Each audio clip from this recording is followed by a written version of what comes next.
Hello বন্ধুরা, দেখো আমার বরে মাছ ধইরা আনছে। মানে ধইরা মাছ খাইতে যে একটা স্বাদই আলাদা, আর কিন্না মাছ খাইতে এটাই একটা স্বাদ আলাদা। তো দেখো আমি আজকে কী দিয়ে বানাবো পরে তোমার কাছে শেয়ার করব। এই যে দেখো জিন্দা জিন্দা মাছগুলা বহুত ভালো লাগে। আর আমি যে রাত্রেবেলা চুলা মধ্যে রাঁধতে বহুত ভালো পাই। ঠান্ডার দিন না, ঠান্ডার দিনে তো চুলাতে রাঁধতে আরামই লাগে। কার কার ভালো লাগে জানি না, কিন্তু আমার বহুত ভালো লাগে চুলা মধ্যে রাঁধতে।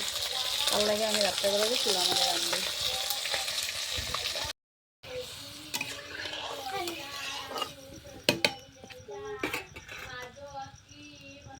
হ্যালো বন্ধুরা, দেখো আমার তরকারি কমপ্লিট হয়ে গেলো, ধুমাও উঠতেছে। মাছগুলো দেখা যাইতেছে না, ছোট ছোট মাছ না, আমাকে কই জিওল মাছ।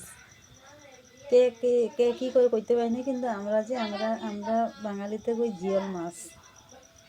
তার লাগে যে অল্প ঝুলটা বেশি রাখছি। তরকারিটা ভালো হইলে শেয়ার কমেন্ট করবা। Bye, good night.